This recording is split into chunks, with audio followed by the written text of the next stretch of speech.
नाज़रीन, आज हम आपको एक ऐसी फैमिली से मिलवाने जा रहे हैं जो इस महंगाई में अपने 3 छोटे छोटे बच्चों के साथ और अपने गूंगे शौहर के साथ एक किराए के मकान में ज़िंदगी गुजारने पर मजबूर है। नाज़रीन, इस घर की हालत आप इस वक्त स्क्रीन पर देख सकते हैं। इन लोगों को आपकी मेरी मदद की ज़रूरत है। इनकी थोड़ी मदद कर देते हैं तो ये अपनी कोई सब्ज़ी की रेहड़ी या कोई छोटा मोटा अपना काम शुरू कर सकते हैं और उसी से अपने बच्चों के लिए रोज़ी रोटी कमा सकते हैं। इस वीडियो में हमने इस फैमिली से बातचीत भी की। शौहर ने तो इशारों में बात की, लेकिन इसकी बीवी ने बेबसी और घर कैसे चलता है रो रो कर सारी कहानी बता दी। ये लोग हाथ जोड़ जोड़ कर रोते रहे, हमारी कोई मदद नहीं करता। बिलावल भुट्टो जरदारी साहब से मैं पूछना चाहता हूँ, ये बेनज़ीर इनकम सपोर्ट वाले अब कहाँ हैं? ये लोग मुस्तहिक नहीं, ये लोग आपको नज़र क्यों नहीं आते? आपका सारा पैसा तो जिनके पास अल्लाह का दिया सब कुछ है उनके पास जा रहा है।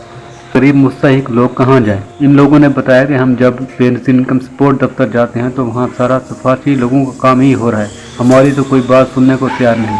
धक्के देकर या 15 दिन के बाद आना, इस तरह के बहाने बनाकर दफ्तर से निकाल देते हैं। जनाब बिलावल भुट्टो जरदारी साहब, बेनज़ीर इनकम सपोर्ट प्रोग्राम इन लोगों के नहीं, किन लोगों के लिए है?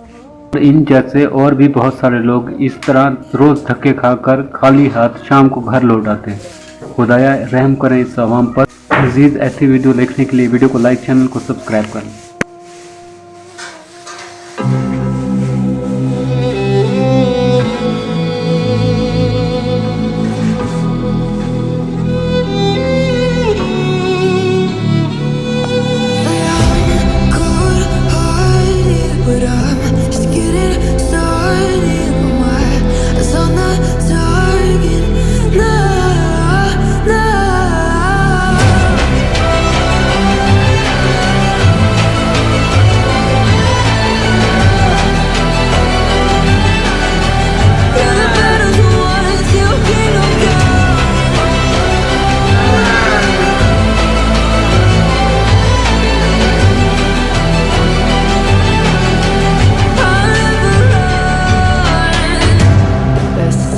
Give me your loyalty, 'cause I'm taking the world, you'll see.